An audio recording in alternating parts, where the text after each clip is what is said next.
Okay, we're going international again this week.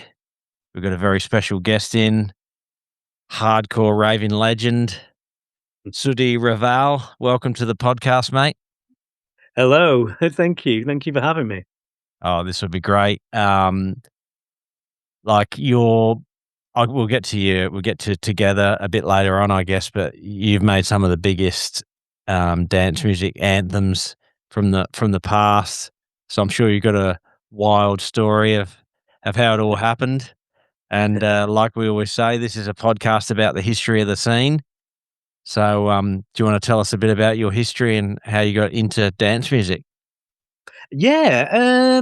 So I was kind of like, I mean, depends how far back you want to go. I can go back to like, listening to kind of electronic music just in my bedroom with my brother and sister introducing me to what they're listening to, which is significant because I was listening to electro before house music.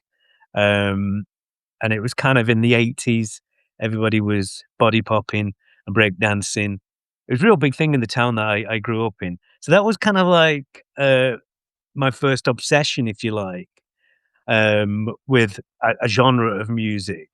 And I guess, yeah, it was dance music, and that's I was gonna say at that time never kind of like had ambitions to get into the music industry, if you like, but it kind of yeah, just it's got me really into that style of music, and it was through the weird thing is I was kind of too young to go to clubs when I was getting into house music, and when it first sort of started to come over here in the UK, it was more listening to the radio and going into a local record shop and kind of getting tapes and just so literally just in the house. So as opposed to going to clubs, I'm like 15 when house was sort of first coming over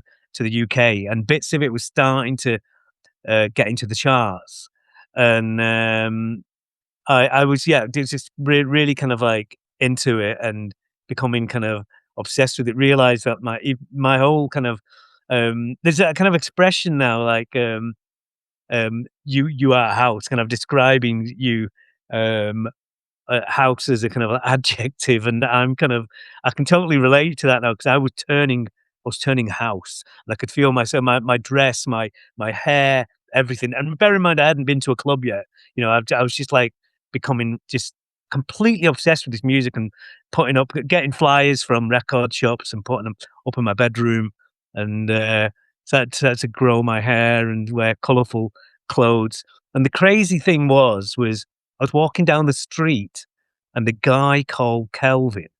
I have told this a few times, and it's an odd way of it being introduced to getting into clubbing.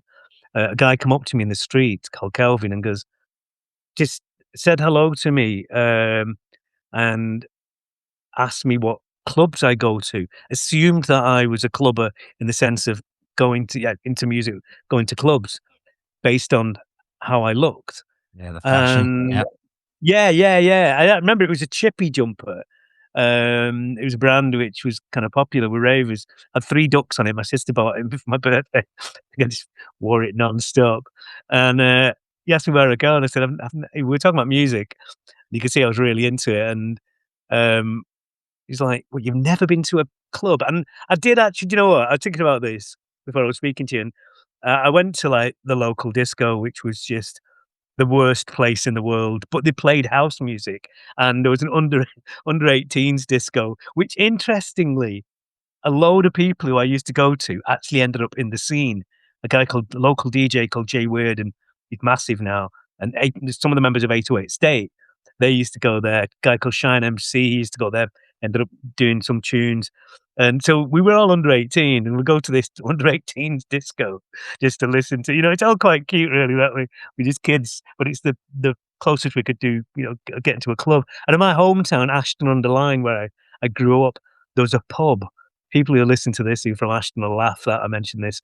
Pointers, it was called, but they had a half decent DJ, and they'd play brilliant house music, and it was one of them pubs where you could walk into, even though you were clearly under 18, Yeah. they didn't really Underage. care. Yeah. The bouncer thinking, as long as he buys drinks and he keeps us in business, I'm not gonna turn a blind eye. And believe me, because I'm quite small now, then at about 16, I didn't look 16, I looked about 12, Shit. and they really shouldn't have let me in. So you'd go in there. I think you'd have to wear a tie as well. You have to go in there as with a tie. And some of these terrible clubs really, Shades in Sailor Bridge and Butterflies in Oldham, they'd play house and we'd listen to, proper underground house actually, some pretty good stuff. So yeah, back to Kelvin who in the street, he goes, "You would love the Hacienda," and obviously I'd heard of the Hacienda. I was like, "Yeah, yeah, that's where, like," I didn't say grown-ups, but that's kinda what I was thinking. That's where big people go. Yeah, I'm not going to that scary place. He goes, "You need to come to," I remember this because it just sounded like just pipe dreams. He goes, "You need to come to the Hacienda, Park Hall, in a town called Charnock Richard in the north of England, and the Blackburn Raves." And I'd heard of that as well, and especially I knew that with proper acid house parties, proper illegal raves, and I was thinking, um, "How am I gonna go there?" That's just like something I've seen on the news, that's something what other people do, and he said, "Give me a number, I'll pick you up, and, we'll go this weekend." I was thinking, "Yeah, right, like, that's gonna happen." And he did, and on the Thursday, I went to Park Hall. I couldn't believe it. And no one talks about Park Hall. Because it was a lot of us in the north. I'm talking, there must have been thousands of people who were influenced by that place. It was a little bit cheesy. The DJ would talk on the mic. I remember, in the middle of a really good set, he'd be good. And here's the new one from Todd Terry. So what I mean, he'd be talking just like he's on the radio at a club. But we didn't care. We were young and the music was good. And then the Friday, the day after, I took to the Hacienda. That was Nude Night. Nude? Yeah, it would have been Nude. I'm just thinking that the names change sometimes. The Nude Night. That's where I experienced Mike Pickering, Graham Park for the first time. That's really the first time when I thought, "I'm home." I was in there, and I genuinely didn't know there were people who were as obsessed with it as me. I was at college, Ashton Sixth Form College, and uh, people thought I was weird. I looked a little odd with my long hair and my cardigan, my knitted cardigans and flares. Don't ask me, I'm not sure what I was doing, but yeah, I was I was comfortable with myself. I remember my mate Paul Scroggy, he'd come up to me and go, what have you got on?" What do you mean? I remember having beads on this day and he come up to me. "What do you mean?" He went, "You look like your mum's dressed you." Like, "What's wrong? I look great, don't I? I am house." Obviously, I didn't say that to myself, but I realized I was turning house. And, so yeah, when I went to the Hacienda, I just couldn't believe this thing was going on where everybody was screaming to the music. I'd never seen it. I just joined in. I was like, "Yes, God, this I can is," imagine. and you would, Amazing. I think the legal capacity of the house was 1,200. 1,200 people, and they'd cram about 2,000 in there. You couldn't move. There's some great clips online, where you get an idea to go. Yeah. We kinda joke about this, to go to the loo, if you're at one end of the club, should take you literally 30 seconds to get there. It could take 20 minutes. Just, "Excuse me, Just to get excuse through me, all I the need," people. yeah, yeah, Wow. "Excuse me, I need to," people are like, "Sorry, I'm not moving." You just have to, And would you know would this have been, like, late '80s or early '90s at this point? Was 1989. I remember, like, I could almost Yeah. I do, I do remember kind of like events and even down to dates, but I weirdly, jotted stuff into this is how old I am now. I had a Filofax. It was a fake one, you know what I mean? But I had a Filofax, and Yeah. Filofaxes were a thing in the '80s. So I had a Filofax and, with a diary bit, and I remember writing first time at the Hacienda, and I've definitely not chucked it. I've seen it fairly recently. It's in a box, in a bag, in a box, and it's got all the dates in. Which now it's kind of means even more to me because it's even led to kind of things happening in the music industry and stuff. But yeah, so that was 1989. Um, Mind was completely blown. We actually tried to go to a rave, an illegal rave in Leeds that night, but police got there before we got there. So I thought I was going to go to my first rave, but the day after. So this is Thursday and Friday, and I had the most life changing experiences at Park Hall and then the Hacienda. And then on the Saturday, I went to the Blackburn Raves, and as incredible as the Hacienda was, it was still a legal club. The Blackburn Raves, on the other hand, was this illegal place, which was an absolute adventure.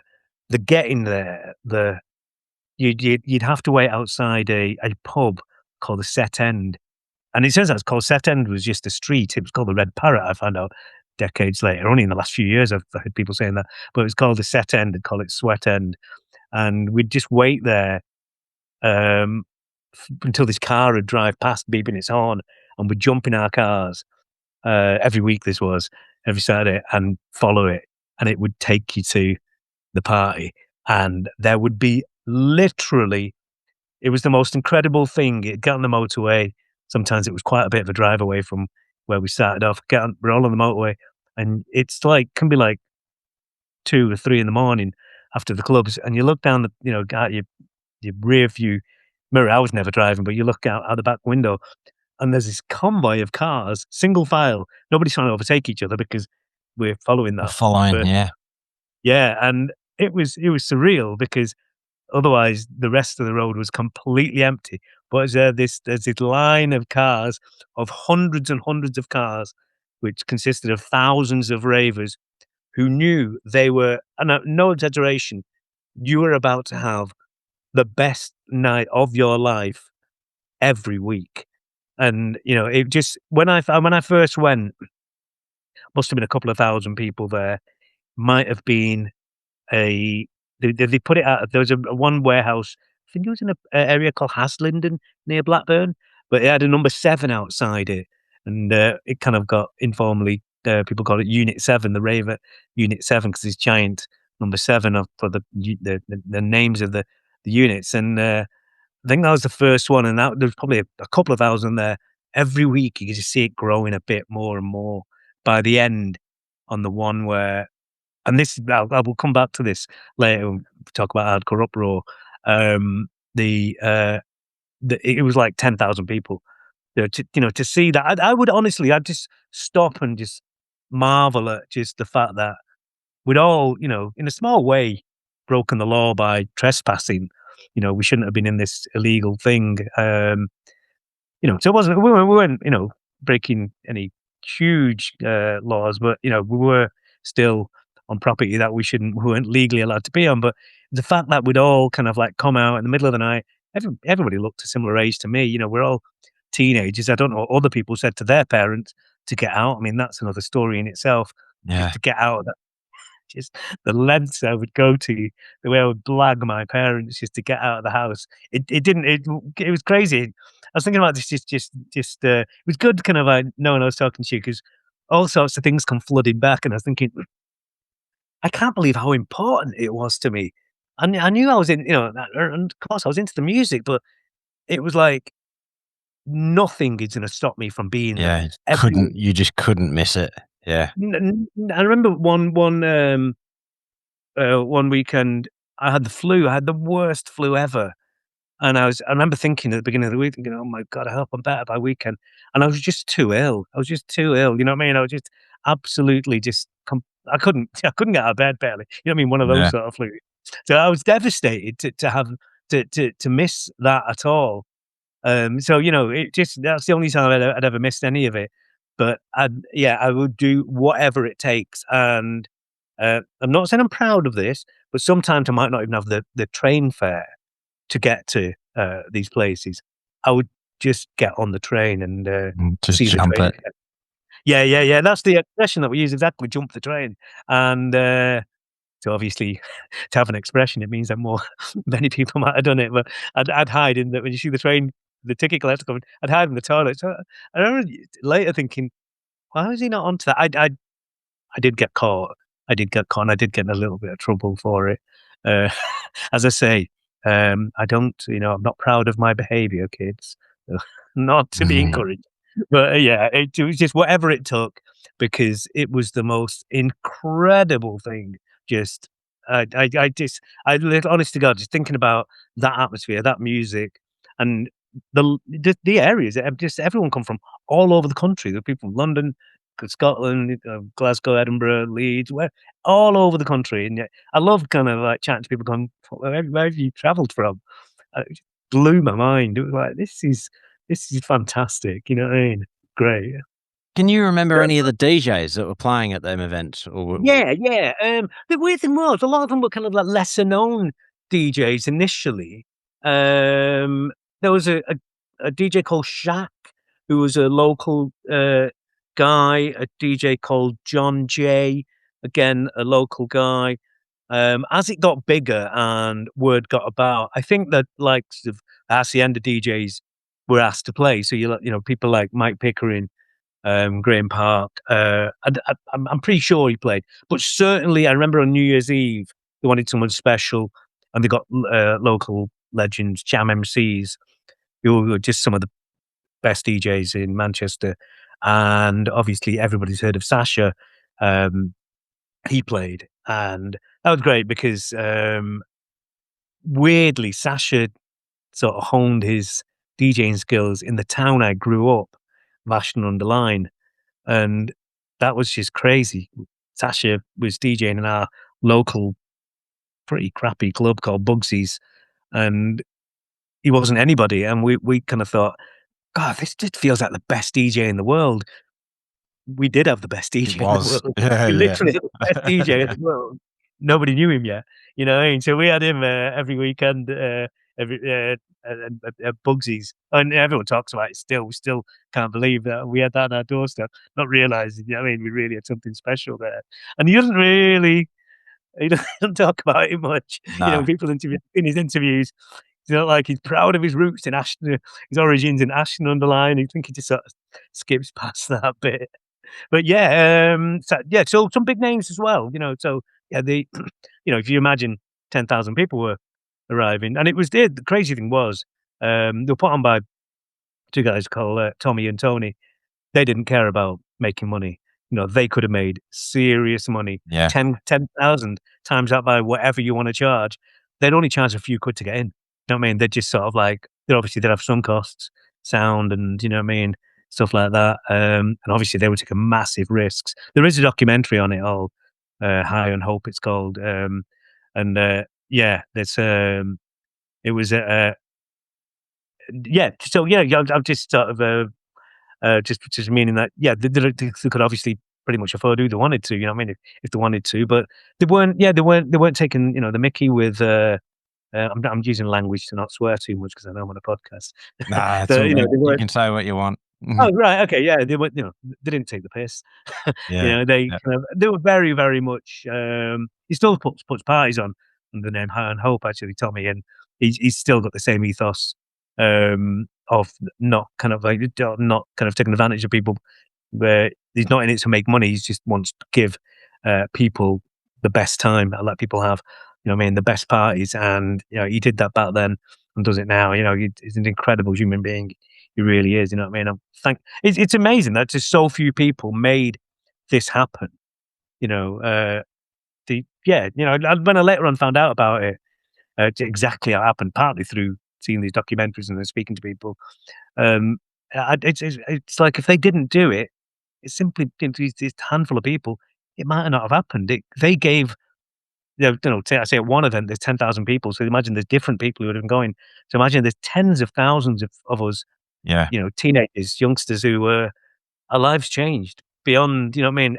I don't know what I would have been like, if I didn't have these experiences. Absolutely transformed me without any doubt. That's the reason why I ended up in music.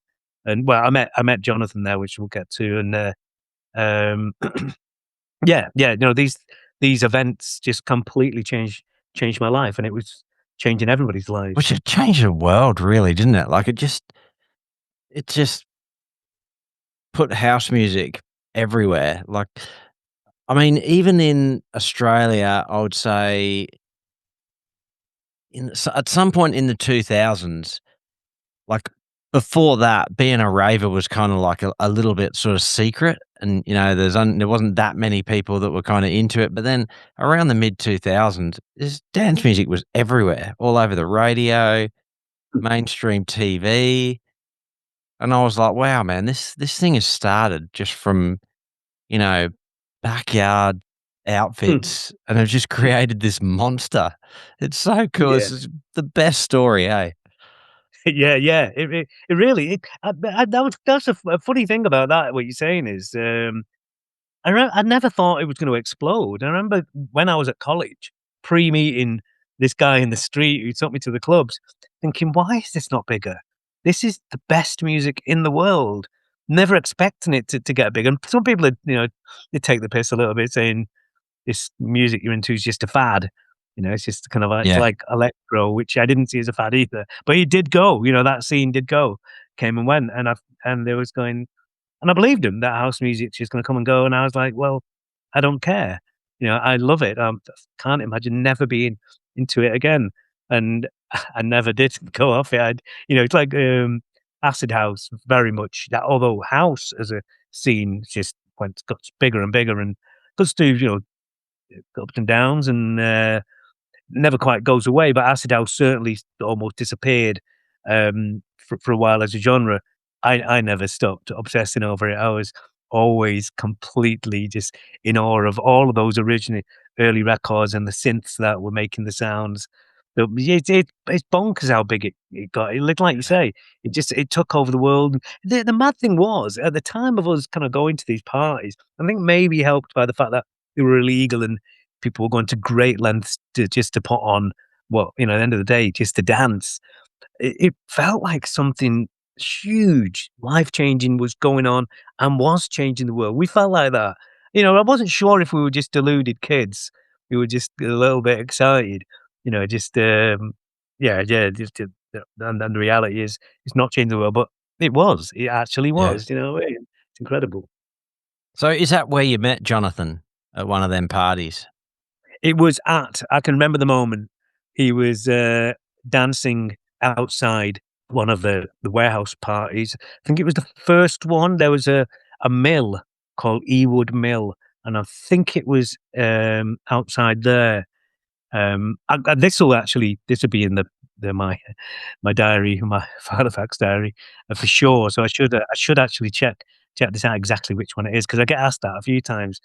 Um he just looked super fun. He was just bopping away. I think the music was kind of that sound what you can hear sometimes outside of a nightclub, of kind of a muted Bleeding out, bass. yeah. Boom, boom, boom.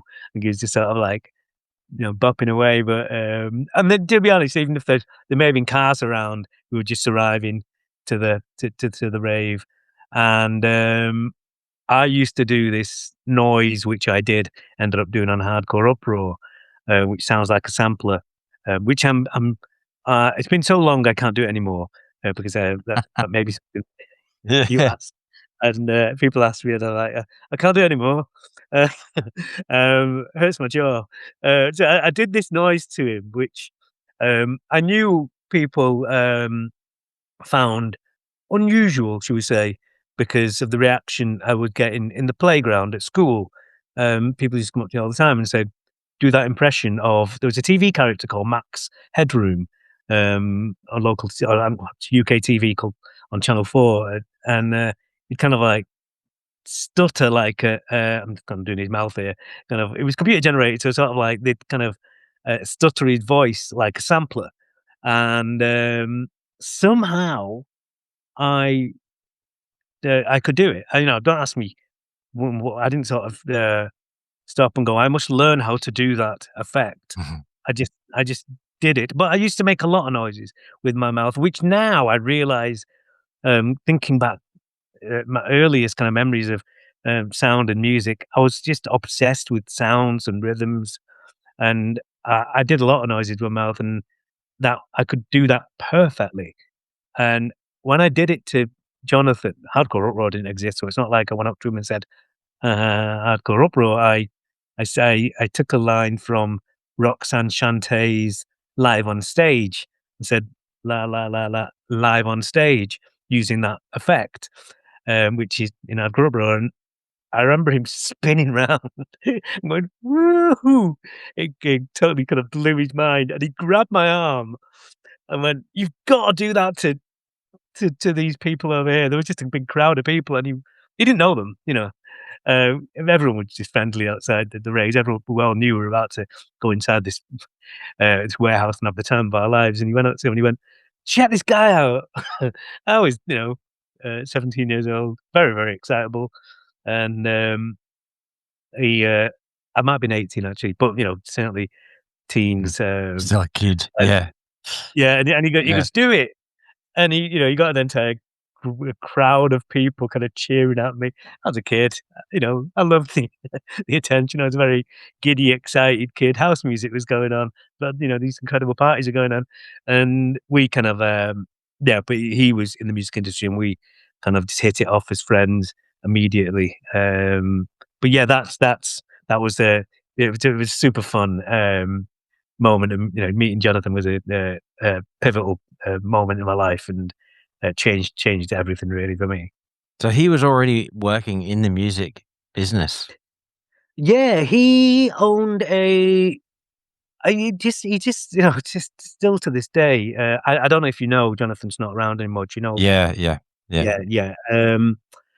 So still to this day, he's just there's this magical figure who knew everybody, knew everybody and everything. He owned a rehearsal studio in Manchester. I mean, imagine for me, I'm a kid from Ashton who's still at college. I had no kind of, I had tons of musical ideas, but that being a reality was so far from reality. Actually making a record was just so far from anything I was about to do.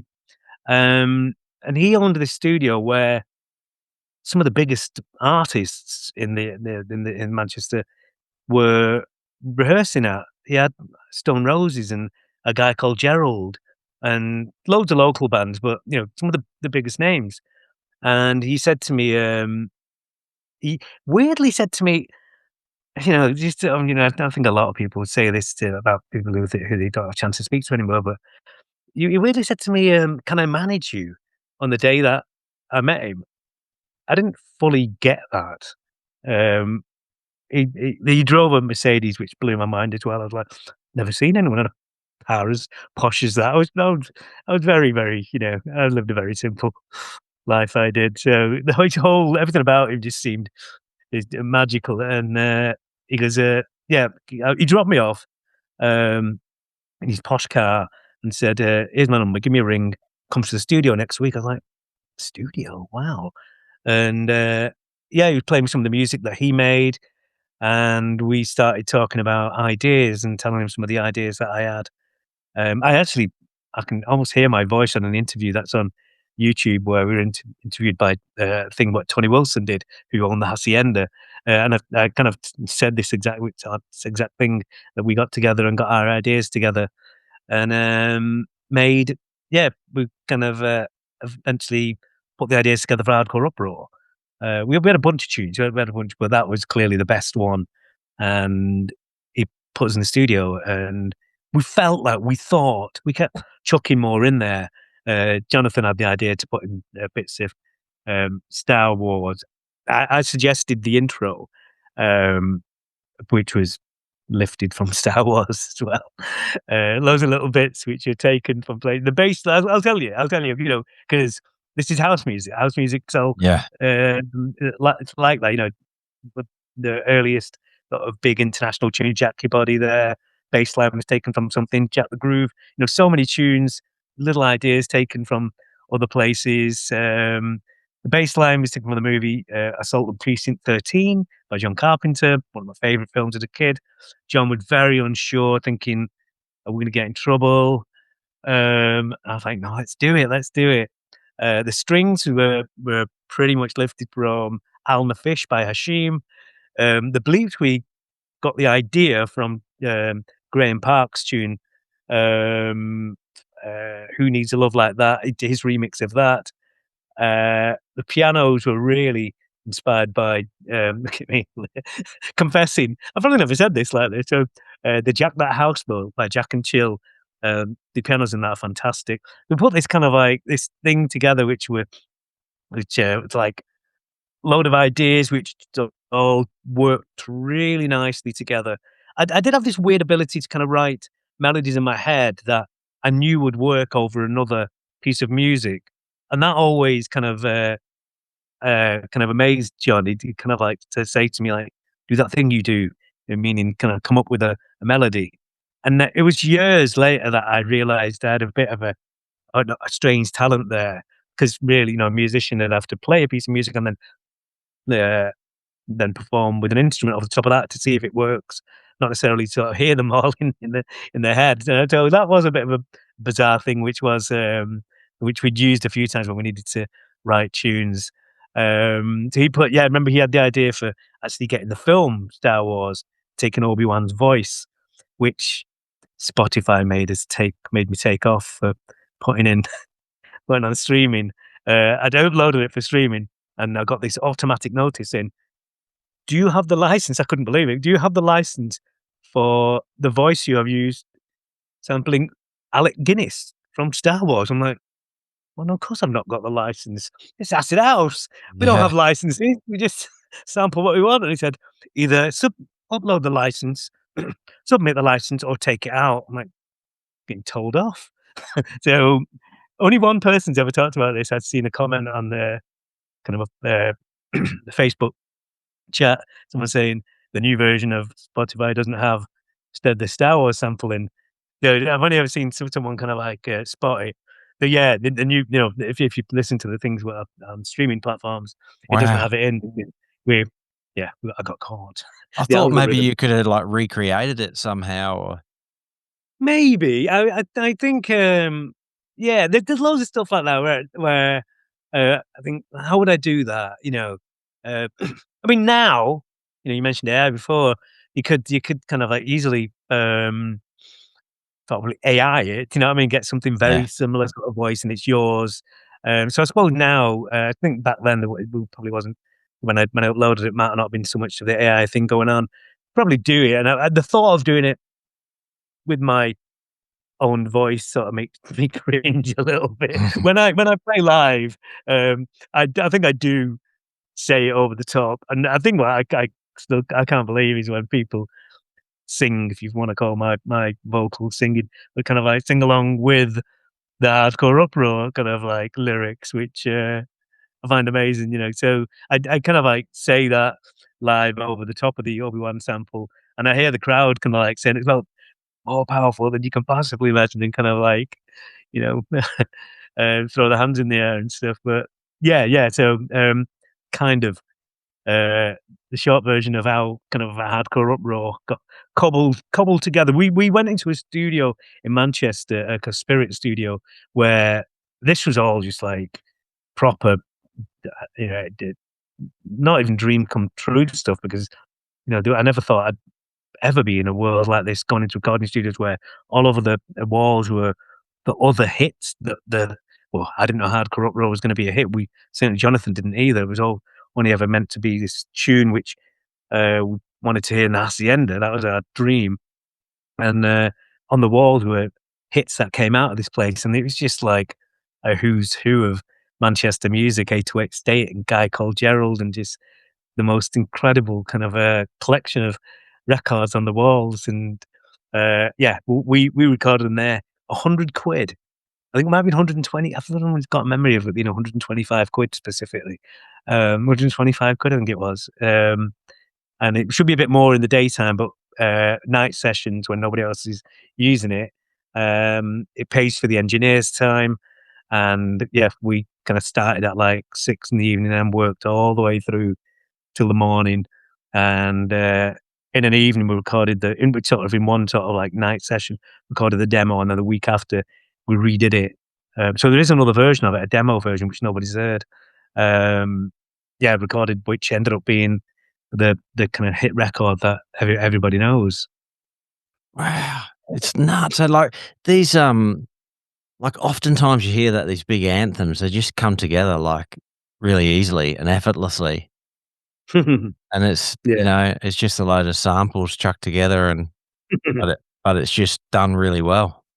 Yeah, yeah, yeah, sure. I mean, I'd say kind of like all these influences, and that is the kind of the best word for it because there were influences, but we'd kind of made them very much our own. Another big one actually was another big influence was the rhythm of the bass line. Even though I say it was inspired by John Carpenter's Assault Precinct 13, we changed the rhythm to this faster rhythm with 16th notes, ding ding ding ding ding ding ding, and that idea came from Humanoid.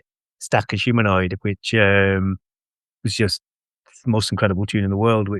Um, but little bizarre little thing about that was um, my mate before this is pre-meeting Jonathan.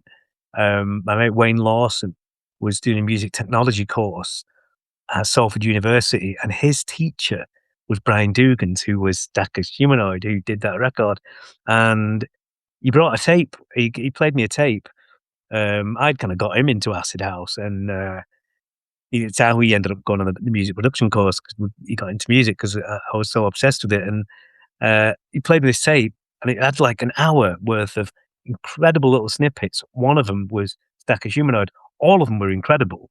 A few of them turned into actual releases. Humanoid released. I wish I had that tape. I haven't got that. And I said to him, "Look, let's put a night on. Let's get your teacher on." And we hired Riverside Cabaret Club. It was this kind of just not a nightclub at all in Hyde near Ashton, and we were paying him 50 quid. We were paying him 50 quid to perform, and the weird thing was from the time of booking him and putting up the posters. I've got the posters. They are fantastic. They are so. It looks like a cabaret night. This so hand drawn. At the time, I hated it. I was like, "That's not very acid house," because acid house is very colourful. But now, it's just so brilliantly of its time. I love it now. It's so authentic. We weren't in any way kind of like trying to do anything of any significance. We just were excited about music. Thought, let's put our own rave on, and probably didn't use that term then, but put our own acid house party on. Book your teacher. Booked a few local people, and in the time between booking him and the night being on, the guy Brian had got a record deal, and bizarrely, even though Acid House wasn't really getting in the charts very much, there was a couple which charted just because the scene was getting big. Um, it got in the charts. It got to number 17. I think it was Gary Davis, the DJ, who was really championing it, and he played it and got bigger and bigger and bigger. He loved it, and I couldn't believe it. Yeah, it's a brilliant record, and Classic everyone would that. say to me, "Yeah, everyone's going, there is no way he's going to turn up." And then they'd ask us how much you're paying him. We're like 50 quid, and they went, "He's not going to turn up. He's in the charts now. This Yeah, guy yeah. doesn't need you." And he did. He turned up, stuck to his word. We had an incredible time. We couldn't believe what we'd pulled off. We looked really cool, like we knew what we were doing. We planned Be this, beginner's but luck. Yeah. yeah, yeah. Oh God, I mean, yeah, just a bit. But it's in books and stories. Talking about this early acid house party, one of the first acid house parties, certainly in Manchester, which has obviously been a big part of the international Yeah. scene where a lot of it happened. And we're mad to think I was still at college, you know what I mean? And we'd put this party on with this person that's in the charts, and that kind of put a fire in me, thinking, "Wow, that's possible to do that." Not certainly not thinking at that time that's going to be a direction that I'd ever go in. I didn't know I was going to meet Jonathan, and didn't know we were going to put Hardcore Uproar together. So, but obviously, I had some influence, and yeah, things went the way that they did. So once you made, Hardcore Uproar, did you just get some, vinyls pressed up and start trying to sell them, or like how did that? Yeah. So I'd never heard the term white label. Uh, Jonathan wasn't that much older than me. You know, he's just like a few months left, and probably not even a year older than me. And he just seemed to know everything. And he said, "Let's have some white labels pressed up." That term was new to me. It just meant some records without a label on, hence the name, because it'll keep costs down. So let's put that out as a promo with the intention of someone backing us. And I think he wanted to kind of stay independent at the time. Um, you get something called test pressings. You order as many as you want. I think they kind of cap it to about 50, something like that. But we got 25 test pressings. We ordered a thousand records, but we got 25 test pressings, which is significant because they came a few weeks before the whole thing. You kind of test the pressing. It's called that because it's to test the quality of it. Do you want to say yes? Go ahead with the thousand. If all sounds good, and we made a list of the 25 best DJs that we knew of, who now they're the 25 biggest DJs in the world. You know, they're like there was Paul Oakenfold on there, Sasha, Mike Pickering. Somehow we got one to Andy Weatherall. We what we All did the was proper legends. what we did was, I just love what we did accidentally. I say accidentally, Jonathan knew what he was doing, but to me, everything just seemed like this big fluke. We just knock on the door of the DJ booth and say, John did have links to the Hacienda. He knew Happy Monday's manager, so he introduced us to Mike Pickering, and that was the first time we heard it. We gave it to all these people. Give one to Sasha. I knew Sasha just kind of like going out, and I did know Sasha from going out. It wasn't the huge name that he is today. Gave one to him. Gave one to Mike Pickering, and so Mike Pickering. That was great because we saw it firsthand. We literally knocked on the door, said, would you have a listen to this? And he said, oh, I'll listen to it. He was really polite. I'll listen to it. If I like it, I'll play it. And we just went back down. Wasn't, especially expecting to hear. And then we heard the distinctive intro, that Star Wars intro. It started coming in. We couldn't believe it. We didn't know what the reaction would be like. And to our surprise, the place went crazy, which for the first time they've ever heard it, Yeah. was really weird, and we couldn't believe it. We were, like, jumping up and down, getting really excited, and the Paul Oakenfold one was interesting because, Jonathan's brother, Kevin, he was seeing somebody in a band who was touring in Iceland, and Paul Oakenfold was their tour DJ, and when he came back to the UK, we had some inroad with him. Went to a club, similar sort of thing. Said, "Will you listen to this?" And he said, "I'll have a listen to it." He didn't play it that night, but so we thought, fair enough. He doesn't like it. You know what I mean? We're not going to be funny with him. You know what I mean? He's Paul Oakenfold. He was big in the scene then. Yeah. Obviously, all people went on to be international megastars, but at the time, he was relatively big in the scene. But a few weeks later was the legendary Stone Roses gig, Spike Island, with 30,000 people, and they booked Paul Oakenfold. And we weren't expecting him to play it. Didn't even think Paul Oakenfold got the record. In fact, we were concerned he didn't like it. He didn't play it on the night we give it him.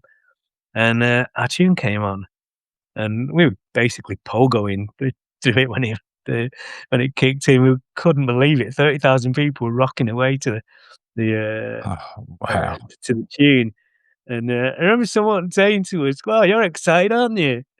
And we were going, "This is our tune." And they were going, "Yeah, man, this is our tune." We're going, "No, we No, mean it's no. our tune." And I remember them not really understanding what we were saying. We're like, "No, we did this." We're going, "Yeah, we did this."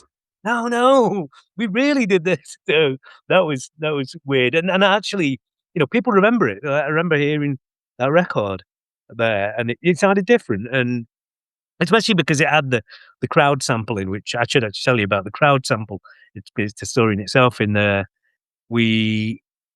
Jonathan insisted. He always wanted to do things right. He insisted on recording a real crowd. There was some rave tunes which had crowds in, and he said, we need to record an actual rave. So let's go to, and this is where the name for Hardcore Uproar came about as well.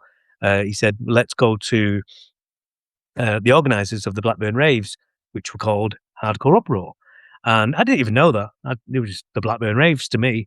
And he said, let's speak to the guys. And again, I have no idea how he got got to them, got to speak to them. We went to someone's house, and he was saying, "Yeah, we want to record the raves, the sound of the crowd. What you're going to need to do." To me, I later found out they're the nicest guys in the world, these organisers. But I thought they're breaking into warehouses must be a bit dodgy and for Yeah. gangsters, really Yeah. hard and tough. I didn't know they're just like really lovely people. It's like you and me, it's great guys. And we're in someone's house, and I'm nervous as hell if I'm honest. And I thought, don't say this to me. He's going, yeah, what we're going to need you to do is in the middle of the night to stop the music, and we'll have our microphones and we'll record the crowd, and we'll get them we'll get the crowd cheering. And then they were like, yeah, cool, yeah, you got to call the record Hardcore Uproar. And I remember at the time thinking, but it's called Can You Feel the Beat? And again, this was inspired by something that a DJ called Chad Jackson did in a DMC mix where it was going, "Can you feel the beat? Can you feel the beat?" And I'm like, we'll get that in there. And Jonathan was like, "Yeah, cool, all right." I remember driving back going, "We're not calling it that." There was a couple of things, obviously any close friendship, any partnership, you're gonna not agree on everything. There's Yeah. a few things, including the artwork for Hardcore Uproar, we disagreed on, and I said to him, it's got a title," you know. I think maybe I was a bit precious because I thought of that idea, and he said, "That's not even anyway as good as Hardcore Uproar." Didn't really think it through how brilliant that name is, just how Yeah. brilliant it is. And kinda semi-reluctantly was a bit like, "Okay, whatever, do what you want." Yeah, he was paying for everything as well. I didn't Yeah. Yeah. Can't he knew really everything. argue. Yeah, yeah, couldn't really go, "Well, I'm not doing that." Went with it, and he said, "I want you." He insisted on, me saying, "Hardcore Uproar." I was unsure because I thought it was a really cool record. I was like, "Aren't we gonna ruin it with my impression of Max Headroom?" I've been doing this in the playground. I just did it to you. It was a bit of a joke. It's a bit of a joke. It's what it is. It's a bit of fun. And he said, "You've got to put it in." And now I know that it kind of like is the thing, gave it its kind of identity and gave it, obviously give it a vocal, um, and probably help with the difference between it being possibly being a commercial record and not. And he was insistent. He said, "You've got to do it." He said, "Have you not seen the reaction? What you get?" I said, "Yeah, that's a lot of fun in at the parties, but this is a serious record. Yeah. We're making a record that we want people to dance to." And he was, he was right. He was absolutely right. Now I don't mind at all. Obviously everything went really well with that, and yeah, so we uh, agreed. They agreed to record in the crowd. And on the day of recording it, I went to hire some equipment, professional microphones, a, a tape reel-to-reel machine, put it in his car, got there, went to the kind of stage where the DJs were, and they allowed us to set up. And John said, "Right, can you turn the music off now? We're ready to record the crowd." Stop the music. Went, "Okay." And everyone thought there's something, we'd either got busted by the police, 'cause Yeah. that was That something used to which could happen. happen. Yeah, yeah, I didn't experience that a lot, and again, well, I'll tell you what happened now, the irony of this. Um, no one cheered. They thought something had gone wrong, so they stood there like, "Oh, music's gone off." They thought it was a fault in the sound. We were like, "Oh, shit, that wasn't that wasn't meant to happen." Oh, Uh, yeah. makes noise, please.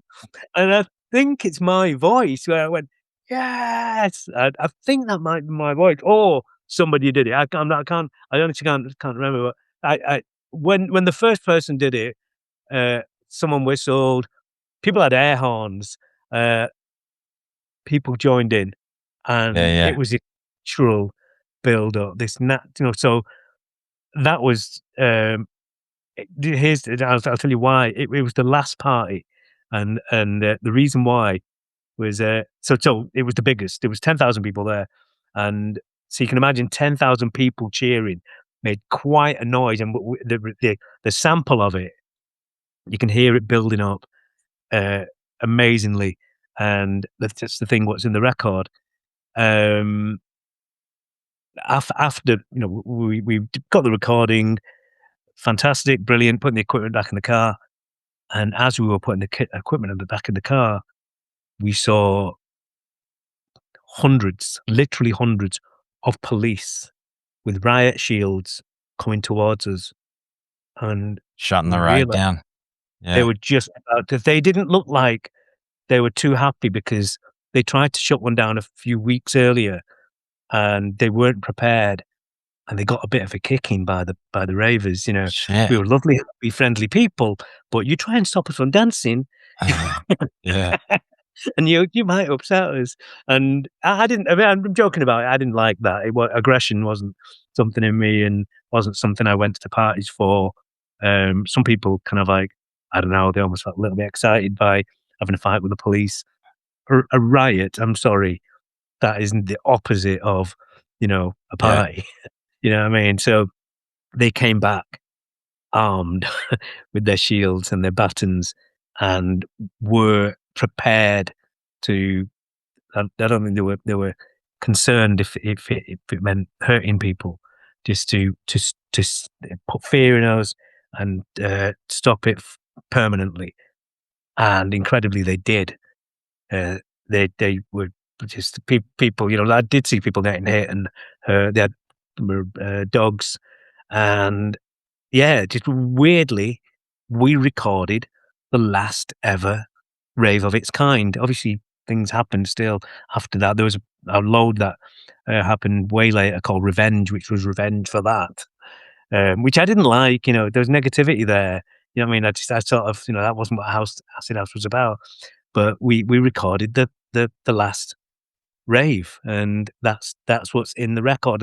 And this ended up sort of word about this got about, those guys who recorded it, they're putting a record out soon. So when the record actually came out, that turned into sort of like folklore in itself, and people were kind of even doubting, is that real? Is that really the crowd from there? But people saw us, you know what I mean? People knew we were there.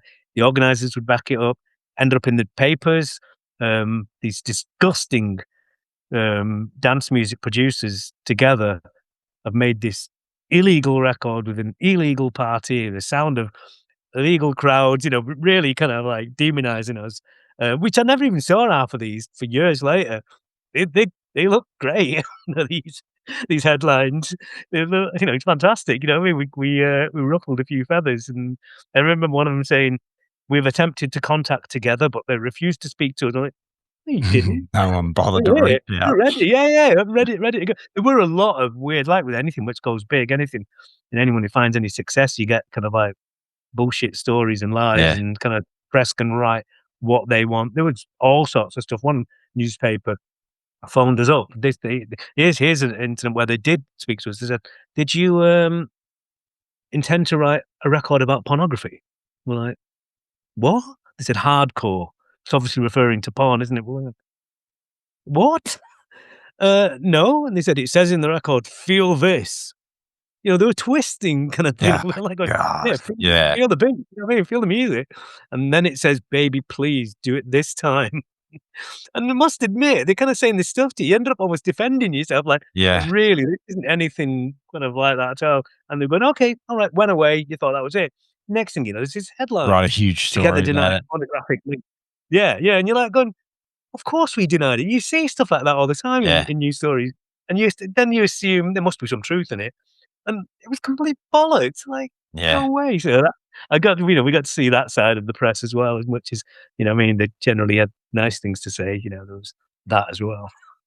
Yeah, well, that's really interesting because I thought that the crowd noise was just from some kind of sample, and then I also thought that vocal sample, which is your voice, I thought that was actually something that you just chopped up and put together. So that's Yeah. interesting. Yeah, I mean, the crazy thing is, it was Pete Tong from Radio One, who does the Essential Selection, who ended up signing us, and he claims that he knew about me as this human sampler.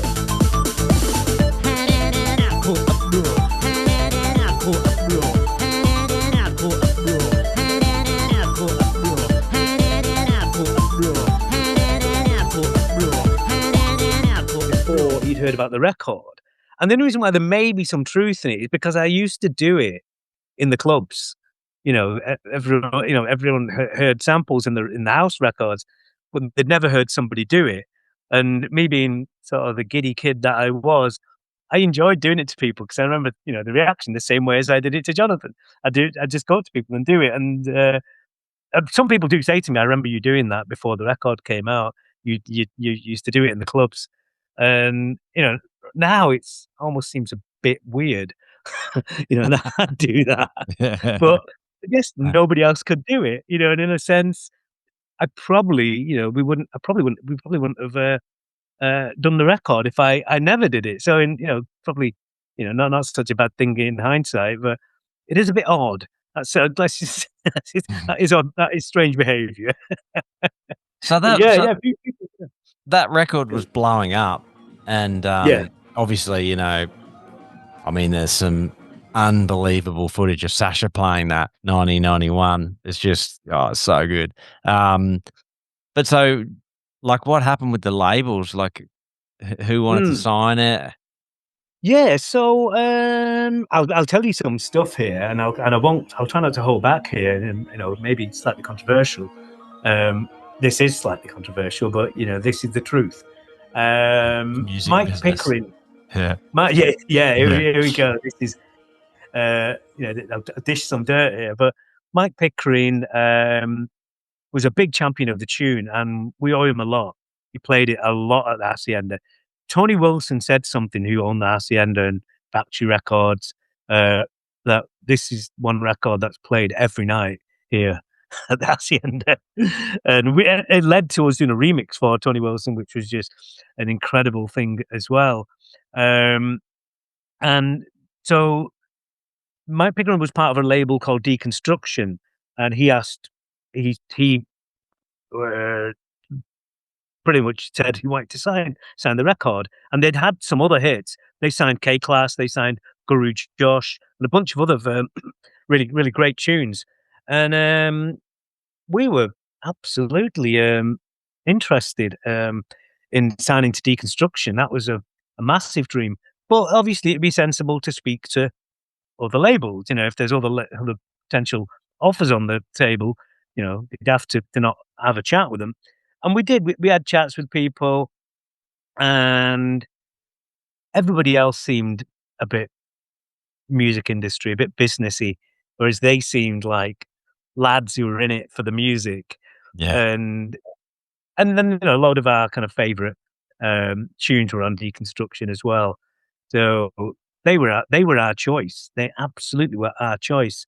And I'm not saying, I have to be careful what I'm saying, because without evidence and you're making accusations, you can get yourself in trouble. And especially in the modern world, people can sue you for stuff. So I'm not saying anything happened, but we Allegedly. didn't we didn't sign to the label that we wanted to.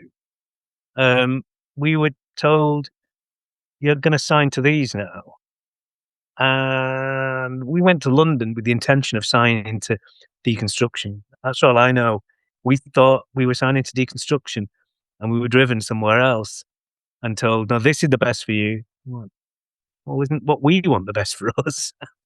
And, it wasn't the worst thing in the world. Pete Tong, he's not exactly nobody. He was a major, major player in the industry before he became the Radio 1 DJ, and before he did Essential Selection, he was still doing big things, signed some massive records.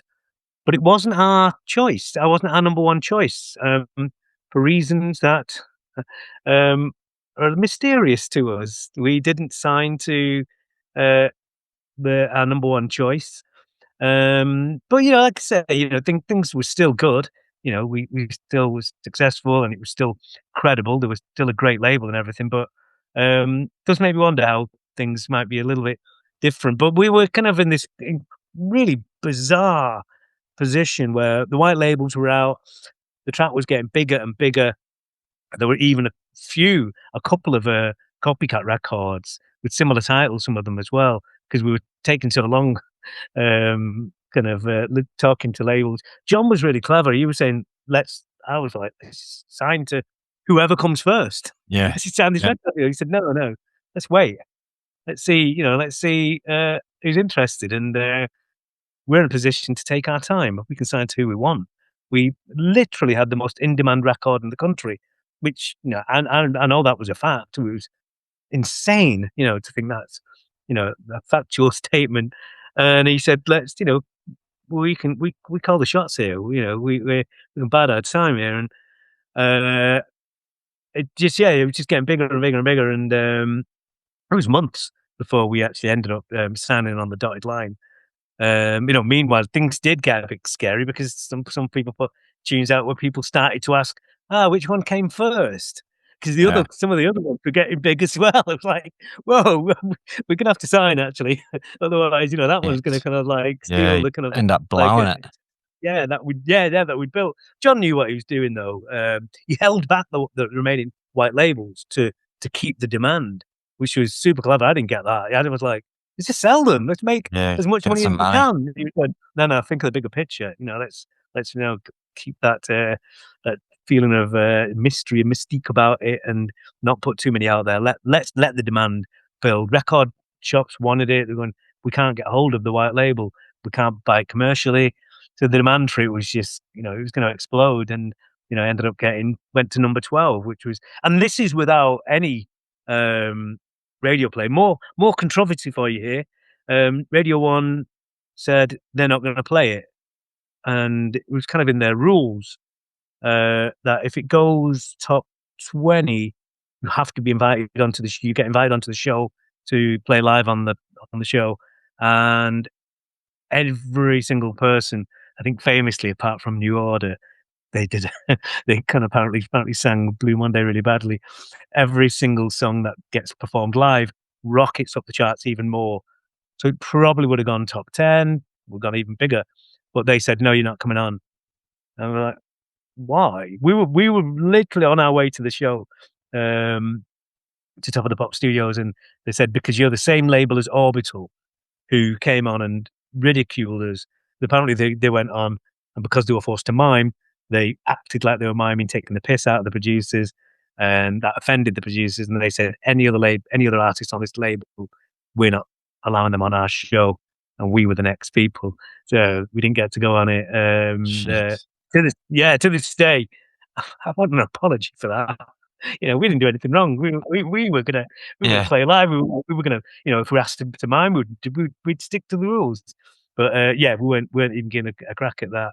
So I was gutted about that. I was really sad about that. But they still played the video, and the only time when they played it on the radio was during the chart countdown, where they do go from 40 to number 1 every Sunday between 4 and 7 every Sunday. We had tape machines that would record the music on the tape recorders, and it kind of entered the charts kind of 20 something, and then went up to number 17 initially, and then went to number 12, and stayed there for 8 weeks. It was in the charts, which is just bonkers. That was quite crazy. Number 12, and I mean, back in them days as well, like the charts was everything, wasn't it? Now we don't really. Well, I guess there is charts, but we don't really have. Not the same. Proper number ones and that. It's a shame, really. But man, that must have been just such a special time. But I guess you probably it was such a like a whirlwind. You might not have really had time to stop and take it all in. Yeah. I mean, weirdly, kind of, because we were proud of the record, and a lot of plan and prep went into it.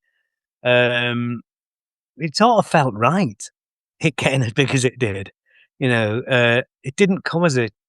It was all incredible. It was all like just stuff which was unbelievable stuff that was going on, but something about it also felt right. We'd put a lot of time and effort and planning into this project, this single, and how it snowballed and how it built up, and the success it kind of like ended up achieving felt like it was. Without sounding cocky, felt like it was deserved because the record to us sounded pretty good. We were felt like we'd made something we were really proud of. So when the public responded to that, I mean, felt right to an extent. We expected people to like it. We expected to get a record deal. We hoped we'd hear it in the hacienda. We hoped that the people on the dance floors would like it. It ended up in the pop charts. Was not Mind anything blowing. which was Yeah. ever, part of the plan. We just thought it was going to begin things, and that was crazy because I remember my dad especially. My parents were massively against me being in a band.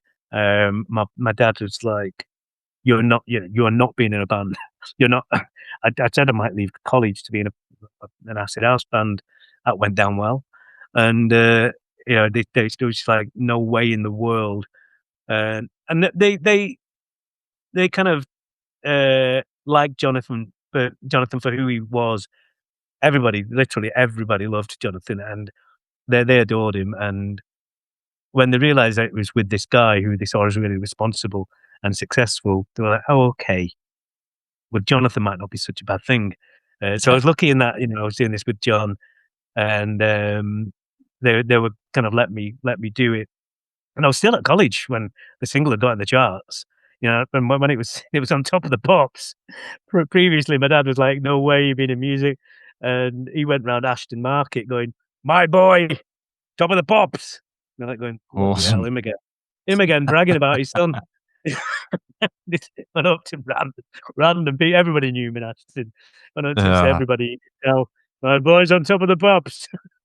This is hilarious. that's cool. He must have been super proud of you. He Um, was a little, yeah. but like a bit of a random question, but like when you think back to them times, because I'm guilty of this too. I think back of the first like huge events and that I went to, and I think, oh, that was, the atmosphere was so good, and like, you can kind of look back and I always feel like it was a little bit better than it really was. But then when you watch, say, like I was talking about that video of Sasha playing at Mhm. Shelley's, and you see the crowd reaction, do you remember and think, yeah, no, it was that good?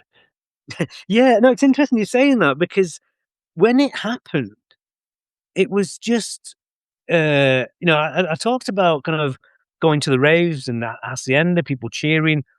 But when Hardcore Uproar came on, especially when it got really big, the extent of the reaction was so surreal to see people screaming their heads off. Yeah, I think there's a clip of Quadrant Park as well, which was like Liverpool's hacienda. And we knew how to party in Manchester, but those guys were on another level. If you've not seen it, look up the clip of Enjoy Anthem at I have. Yeah, Quadrant Park. You can't hear the music they're screaming. So, I mean, that yeah, we knew how to party there, but they were another level. So, just seeing these reactions, seeing how people were responding to Hardcore Uproar, when kind of like the whole thing died down, especially when I got into the games industry, I was questioning that can't. I was actually thinking it can't have been as insane as what I thought it was because that was just mental. It's just the yeah, people were literally screaming and cheering, hands in the air, jumping up and down. That you know we don't get that anymore. I just a tune. You know what I mean? Especially a specific tune. And then this clip came. Then the internet happened, and someone yeah, uploaded this clip from Shabu and Blackpool, Sasha playing Hardcore Uproar. People seem to be having a pretty good time anyway. It's a little bit of noise, a little bit of dancing, a little bit of cheering anyway. And then people did what they do to Hardcore Uproar when that yeah. came Because on. even people are like, as soon as they hear the intro, they're just like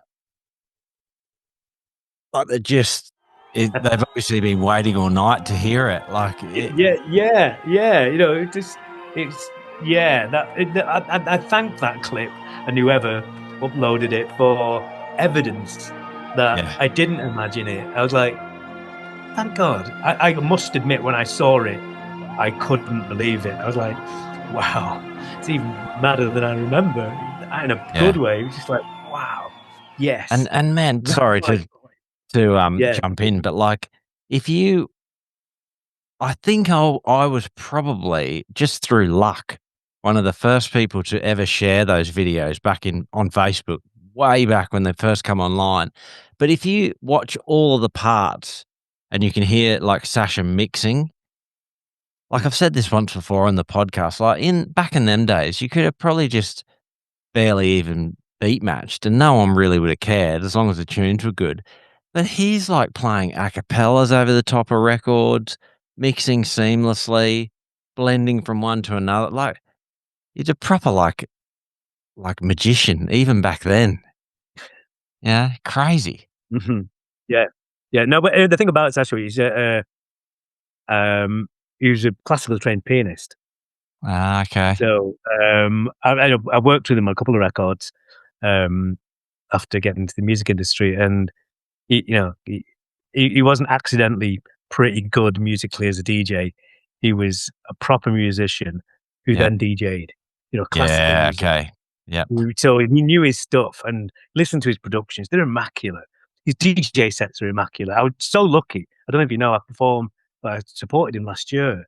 I saw A the big, flyer for that. Yeah.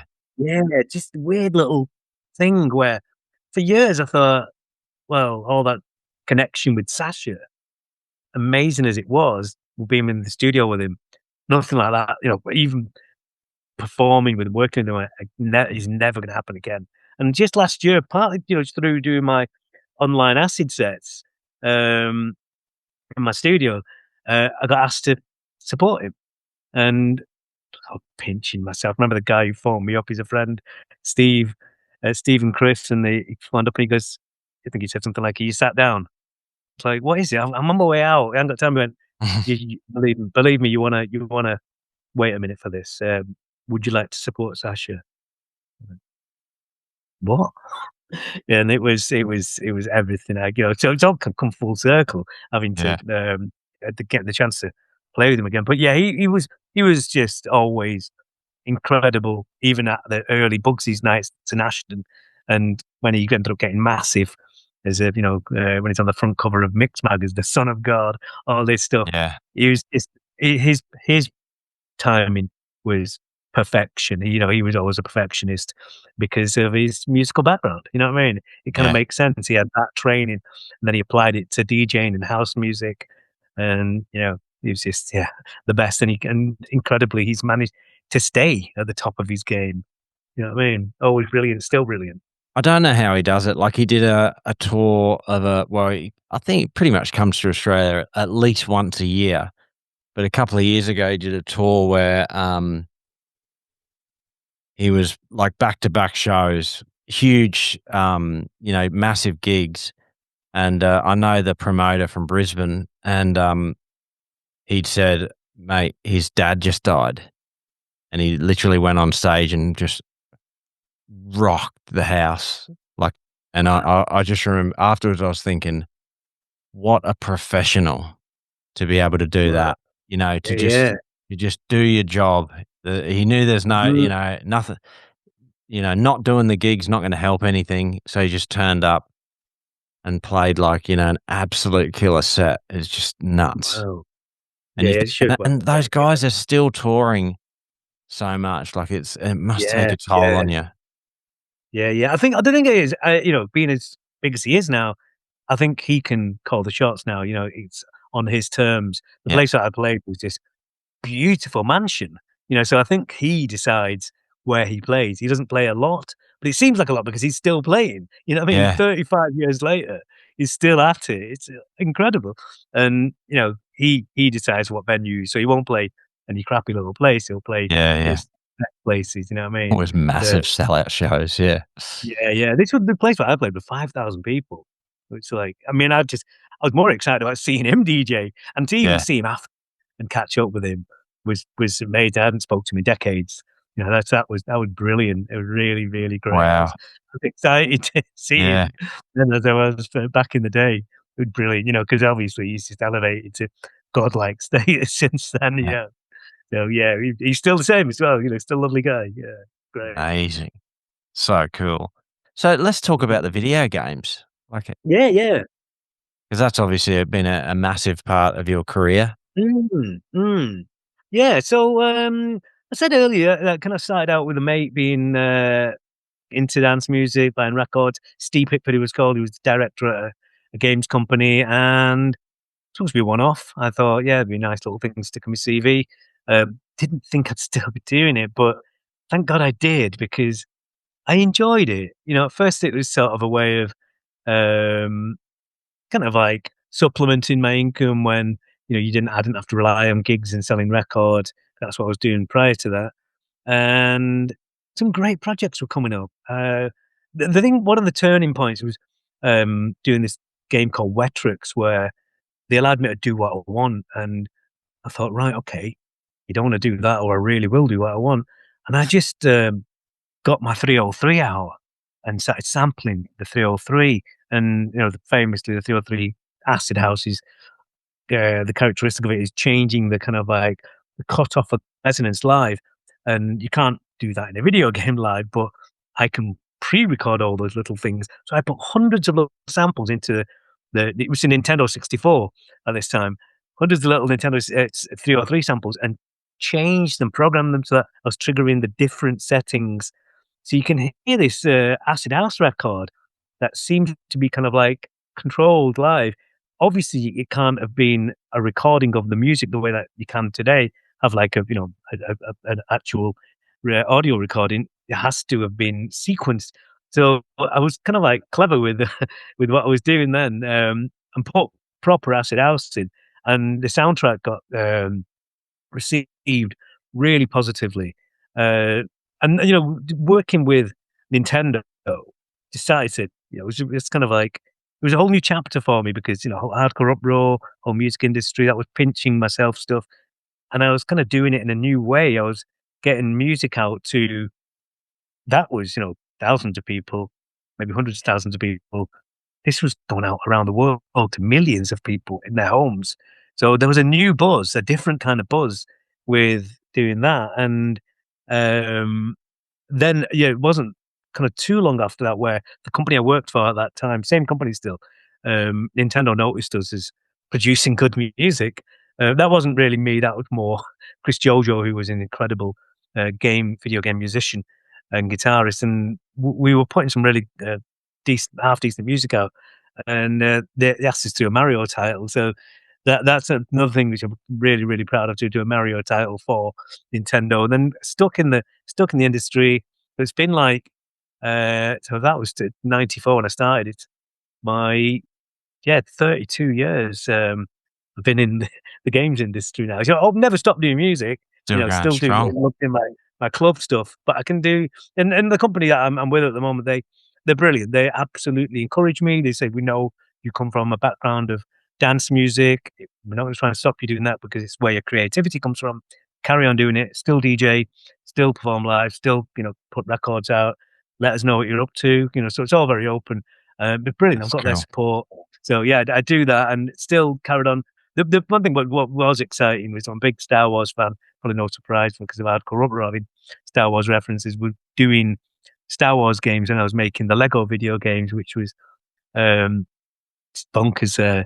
Having to talk to Lucasfilm, I'd call them, and actual phone calls asking them, "Can you send me the audio files for R2D2 and for the lightsabers?" I was like, trying to behave like an adult on the phone, Yeah, yeah.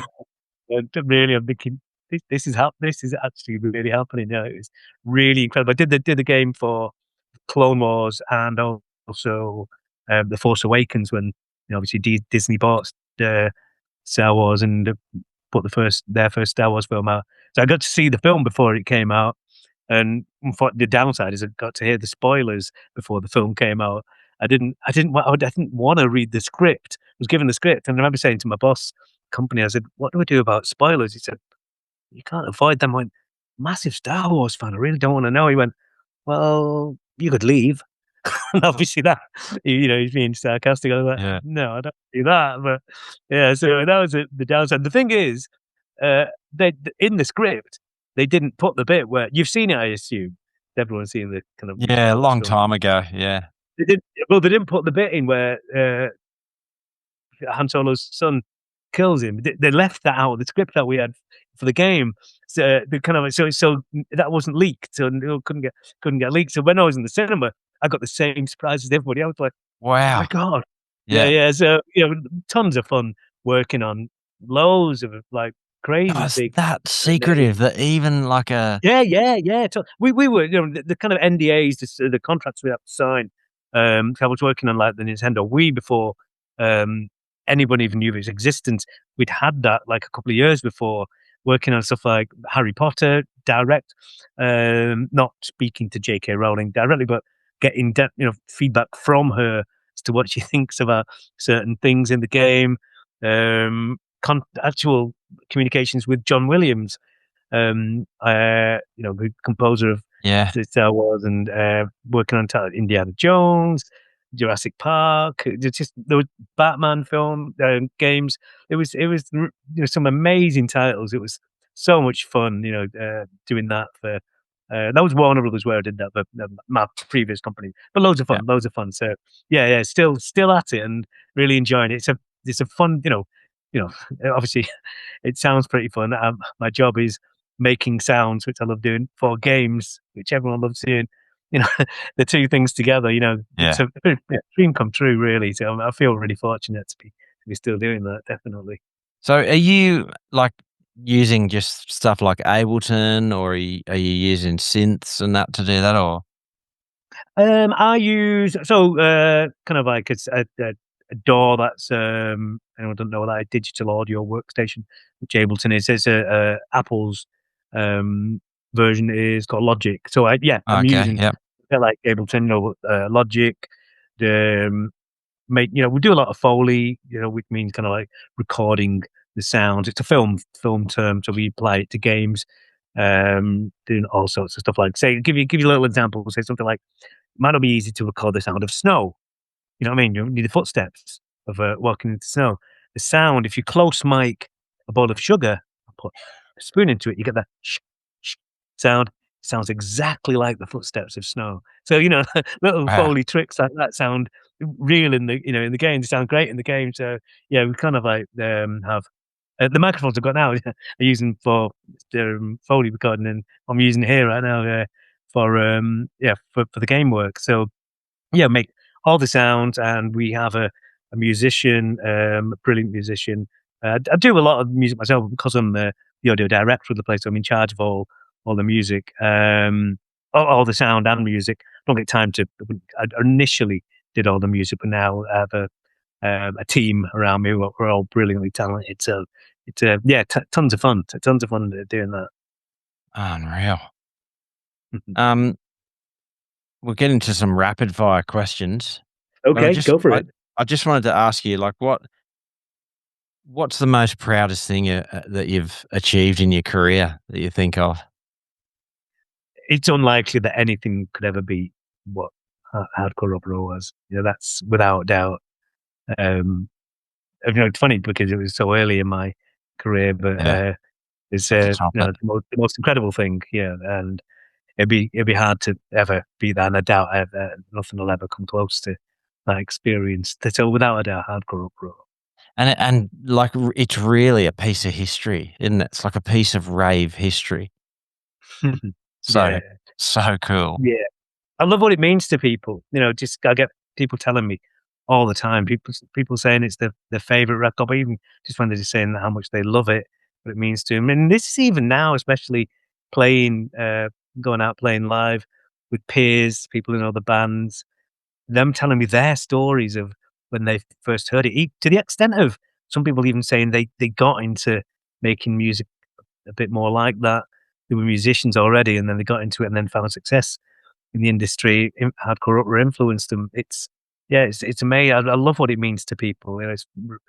So I'll never get tired of hearing, what the effect it's had on people. That I didn't know was going to happen. Really, you know what I mean? It's just yeah, it seems to have really loved by people. It's just an incredible thing. Still, 35 years later, it's still in people's hearts, big time.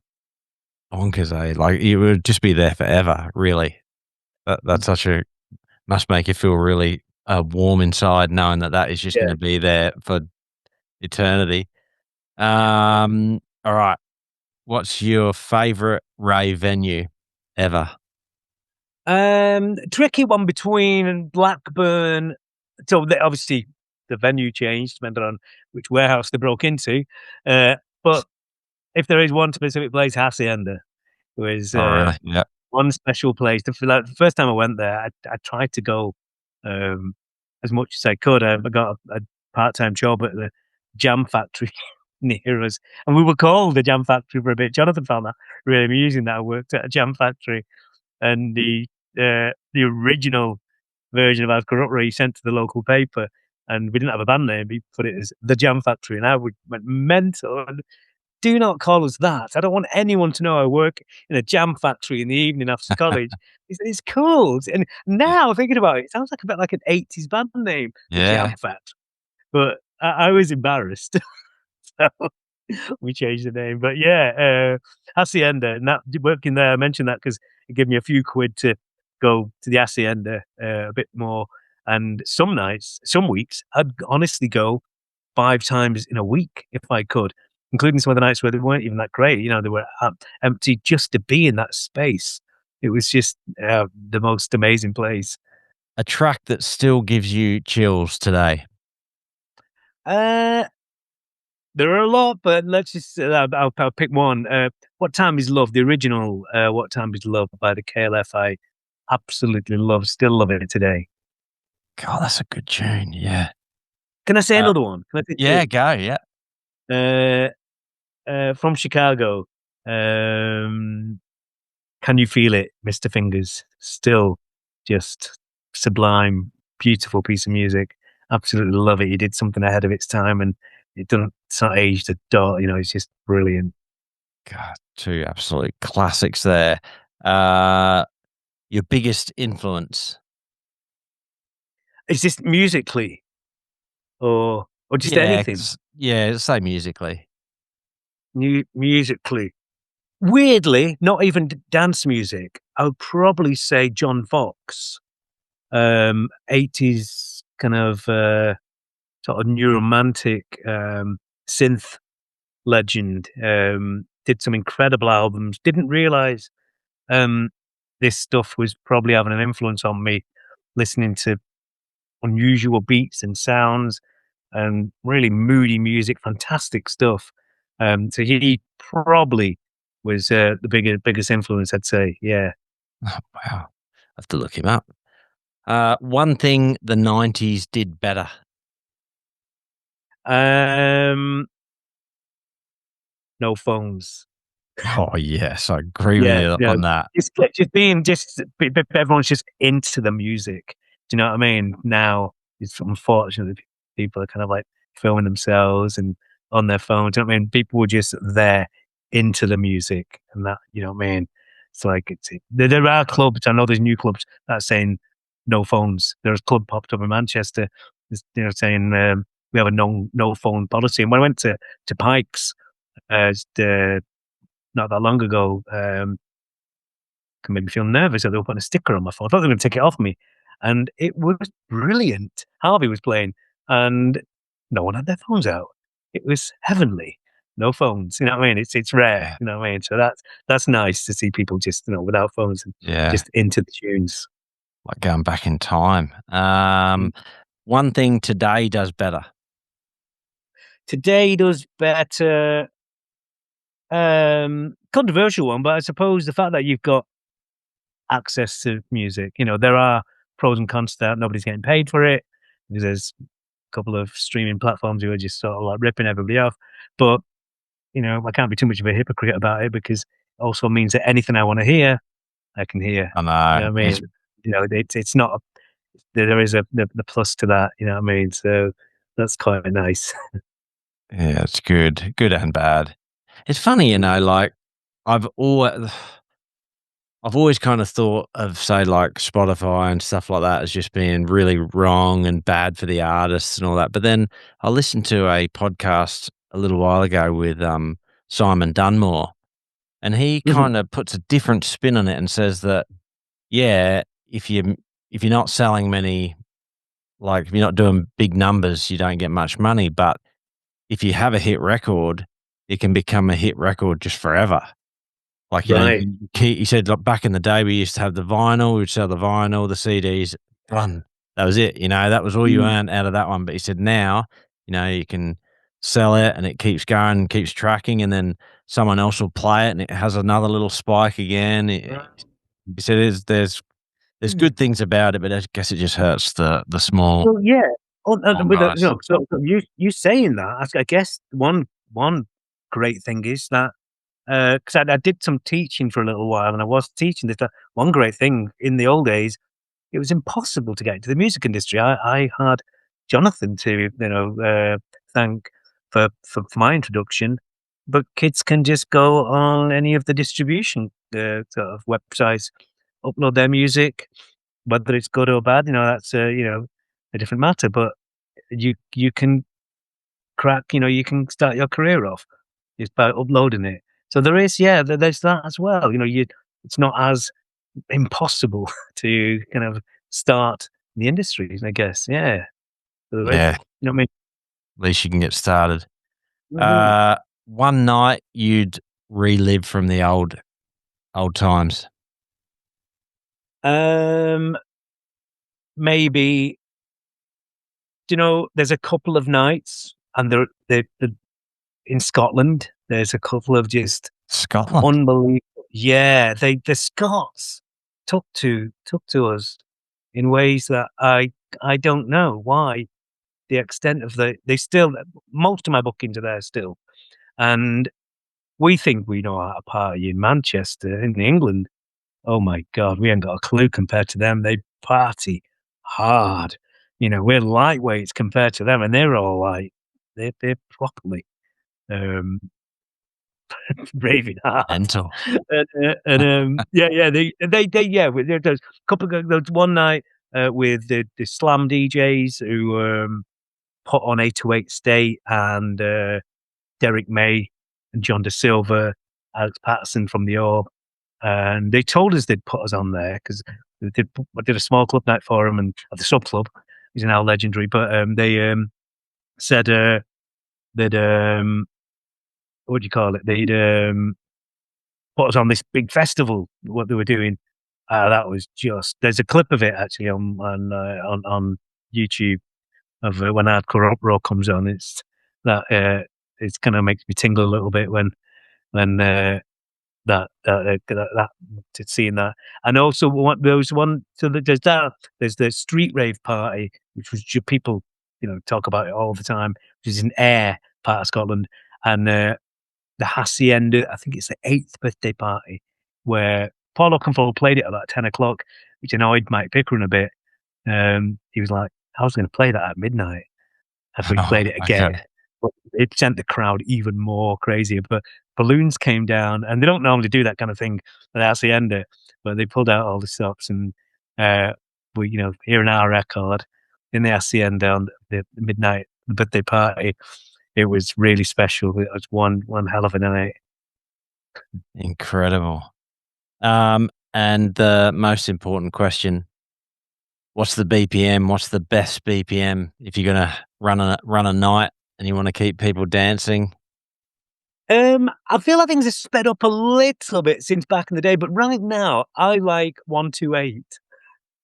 Most I common kind of answer. like. That is Right, well, okay. I would say 95% of guests have said 128. Oh, wow, really? Yep. Right. Oh, wow, I don't even know why I picked that. It just feels okay, cool. Alright, brilliant, Yeah. brilliant. I mean, obviously, I've had some hard house guys on who've said, like, Uh-huh. 150 and that, but, like, most people say 128.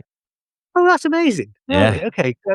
No one's told me that. It's purely from what feels right. Just a Alright, great cool, brilliant. tempo, hey? Yeah. Brilliant. Hardcore Uproar was about 1, 2.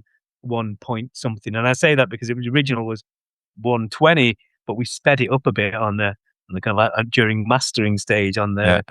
the master tape of it. They sped the tape up a bit, so it went up a bit. That's it. Give it a bit more energy. Yeah, yeah. Mhm. Oh, mate, this has been unreal, covering Thank the you. No, history. yeah, it's been brilliant talking to you. What gigs have you got coming up? I've got something in Scotland again, going back to Air, which is going to be really fun. Playing Hardcore Uproar with the lads that I play with now. Um, that's in May, I think. I've got one of my live acid sets. It's someone I approached in Lancaster. Um, yeah, that's in June. Not millions this year. Last year was really busy, and I realised don't sort of put yourself out there too much, just in case everyone says, "Yeah, careful what you wish for," because I've Yeah, still then got you end my up bloody traveling every weekend again, and yeah, without other people do it more than me, and because I've got a 9 to 5 doing my game work, that is kind of like the kind of like my sort of like most of my time is, and where I put my focus. And these are like the most fun things in the world that I do at weekends. And I do take day off, take the holiday off to recover on a big weekend, especially after travel back from Scotland. So I'm not 17, 18 anymore. I get I yeah, get knackered. So not as many this year. There was tons last year. Some amazing gigs last year, but I'm sure there'll be a few more later in the year. But yeah, yeah, a couple coming up in a few months' time. yeah. Well, that like heritage house scene is huge in the UK. It's huge over here as well. So I'm sure you'll be getting heaps of bookings, I especially. have a release actually on Chris Coco, who did Coco Steel and Love Bomb. He's got a label called track Feel It. He did with an absolute classic. He's got a label called Disappear, and he's putting out some down tempo stuff that I played live for him. And yeah, he when he heard it, he was like, "Can I sign this? Love it." So Cool, he's put out part one, which has gone down really well. Part two's coming out on very soon, sometime in the next few months. So yeah, a release of kind of like some down tempo acid house soon. cool, unreal. Oh, thanks, mate. This has Yeah, been thank you. Thank brilliant. you very much for having me. It's been brilliant.